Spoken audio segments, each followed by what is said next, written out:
the invitation to the iCatch Network meeting this evening. My name is Sheevaun Thompson and I am the funding lead in LAWPRO, based in head office in Clonmel in County Tipperary. I know some of the faces, but not all of the faces, so it's lovely to meet anybody new and to refresh with the people that we've known for a long time. So I'm going to talk about the grants that we administer this evening. So we have the Community Water Development Fund, we have a small grants and events scheme, and we have a catchment support fund. And then I'm going to briefly touch on synergies with other funding streams. But my main focus tonight is to animate the first one there, the Community Water Development Fund. So this Community Water Development Fund was launched in Thomastown in Grennan's Mill on the 5th of September, along with the new Water Action Plan. So the new Water Action Plan, I don't know, can you still see me on the camera? It was launched on the same day, so we piggybacked with that, and it was just a great networking event, and we got to meet the ministers, Roderick O'Gorman and Malcolm Noonan, and several of the stakeholders from around Thomastown and Kilkenny.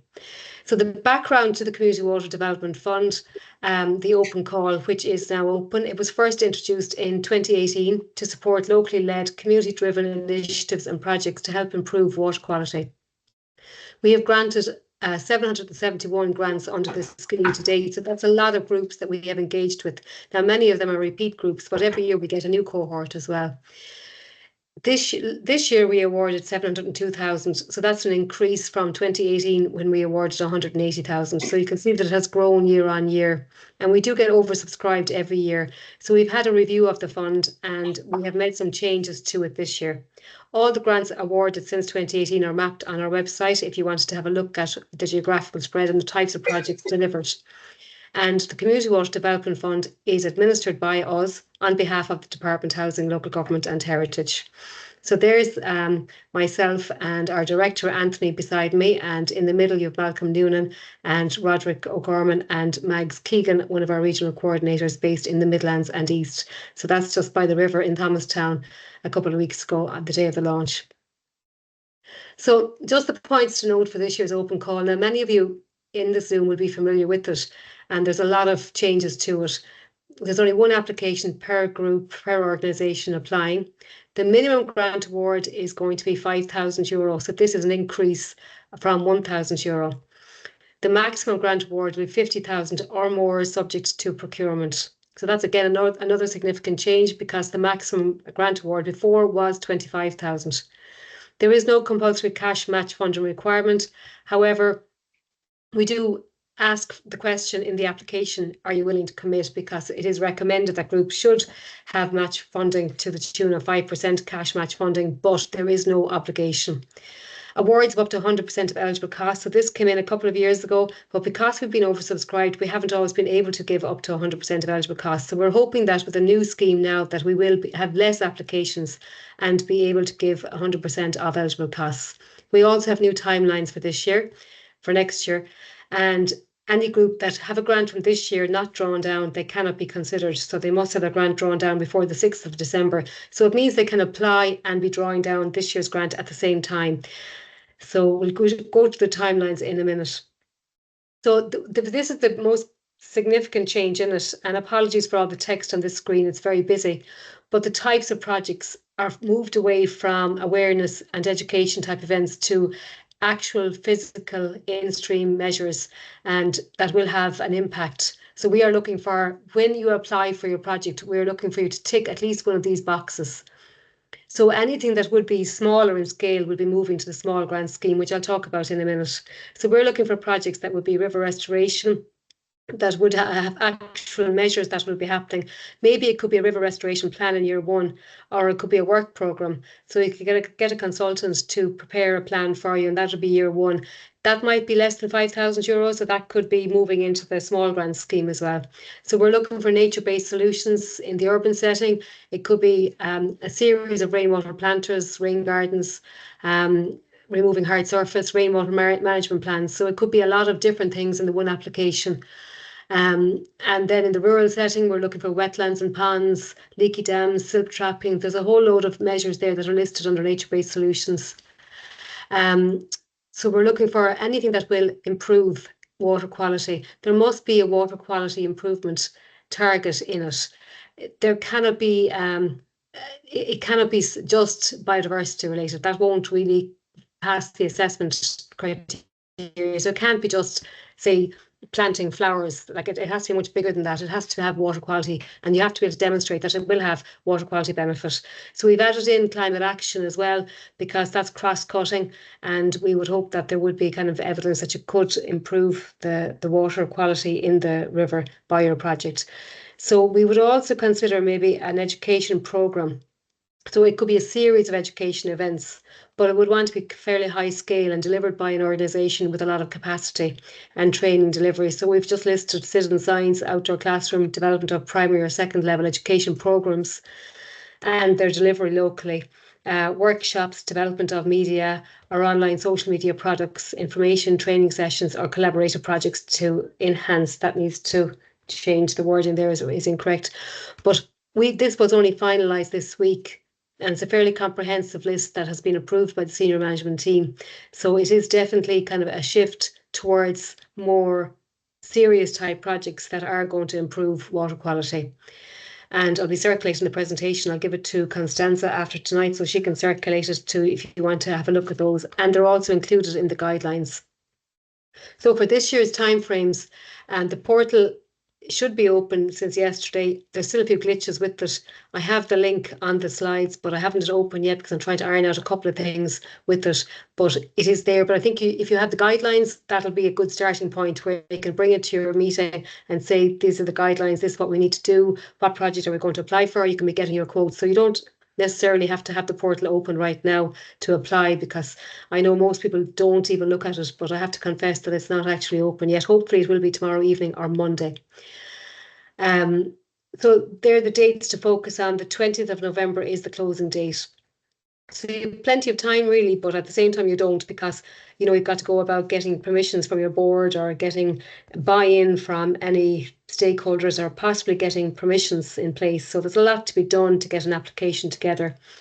So then we have from the 20th of November to the 20th of December, where our community water officers and head office will screen the applications and we will look for any additional information.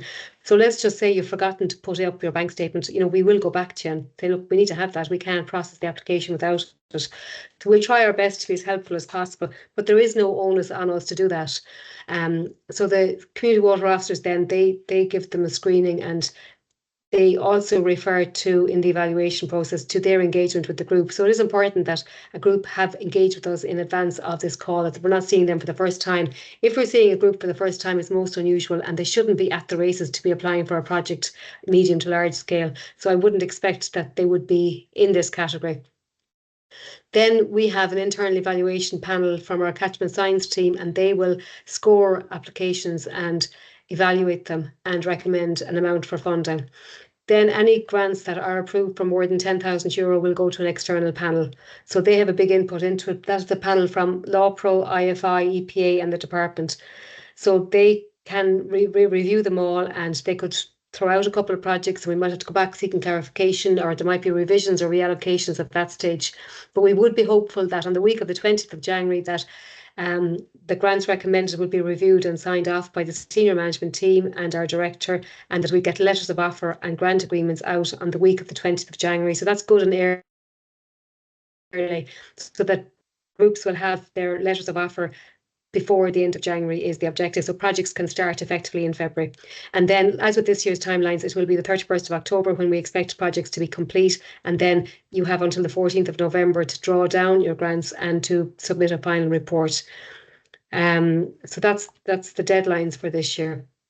The Cloney, the anglers, we are going to organise an online Zoom next week, and they're actually going to present at that, because they have been getting a grant off us every year, and they have been doing projects along the river. They've been doing fencing and tree planting and different measures, and it's just a nice case study. Colin Gallagher is coming to the online Zoom. We'll also have another case study at that. This is another group in Ballynahown in County Westmeath, where originally they did a biodiversity action plan. They didn't get funding from us from that. They got it from the Community Foundations Ireland under PUBL, but they did that first, and that identified a series of measures. So under the the Biodiversity Action Plan, then they did an ecological survey. We funded. They also did a water management plan that you can see there. It's very wordy, but that's just a snapshot of it. They did rainwater harvesting and rainwater retention and attenuation, and they did gravel trenches and swales to divert runoff and to help reduce flooding. So that's the kind of projects that can be delivered year on year. So I'm sure they'll be applying again this year then for the next phase or the next action identified in their Biodiversity Action Plan. Procurement is very important for organisations where you're looking for grants of over 50,000. If you were to go over 50,000, you just have to consider that you have to publish it on e-tenders. And that's just a factor for anybody. We will consider applications over 50,000 this year because we have looked for extra money from the department, and we'd like to see what's out there. We'd like to see if there are works by a group that are in a work plan that need to be costed, and it could be done on a phased delivery basis, so that we could do, even if you applied for 100,000 this year, but we were only able to grant aid 1 and 2, at least we'd be able to maybe ring fence money for year 3 and 4. So it's just we want to know if there is any projects of that scale, and if you did go to procurement, it would kind of show us that there are organisations out there with the capacity to deliver on big projects. So you're subject to the same procurement guidelines as we are in the public sector. For any supplies and services or works less than 5,000, the guidelines say you must seek 1 written quote, but in practice we do like to see that you seek 3 written quotes, but you have at least 1, that you submit at least 1. If it's 5,000 to 50,000, you must seek 3 written quotes and have evidence that you sent them an email, and that's all you need. And obviously you need 1 back before your application can be considered, and then go to e-tenders if it's more than that. Then our small grants and event schemes. So this is changing significantly. It kind of really only started properly this year. It'll be a rolling call next year for smaller scale community water quality actions and awareness projects. So it will have things like your plans, your studies that are less than 5,000, your appropriate assessment, match funding with other funding streams. That's very important. It means that we will have a budget there for match funding with leader maybe funding or with flags funding or any other funding stream that we could give up to 5,000 at any time of the year. Now, and water conservation, rainwater harvesting, anything that's in the other list, but at a smaller scale. So we probably will kind of animate it at certain times in the year and close it off to see where we are. This year we're nearly maxed out in the budget we had. Our maximum grants this year were 1,200 under the scheme, which we only really started in the summertime. So I would be saying, like, for any groups that wanted to apply for a 5,000, to wait until this call is over, until the big open call is over, and then to look at the small grant scheme if they were applying under that. There's nothing to stop you either applying under the small grant scheme for an event, say in Heritage Week. So you needn't include that in your main application at all. We want in the main application, we really only want to focus on physical intervention measures.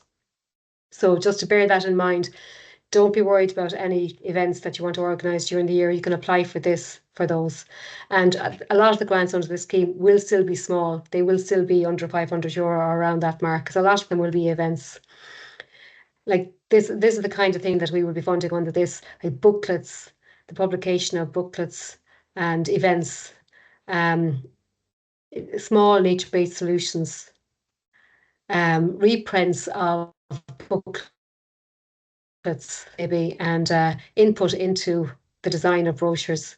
That was another reprint of a booklet as well. Maybe a habitat survey of a local river, which can involve maybe bringing a group of children down to the river to do kick sampling first so they can see what lives in the river, and then putting a report together of what was sighted.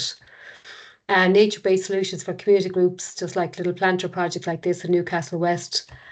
So that's just an overview of those 2 grant schemes. So the open call for medium to large scale projects is open now. The link to the portal is there. As I said, it's nearly ready to go, but it won't be fully finalised probably until Monday. We will be holding an online funding clinic next Friday at 11 o'clock.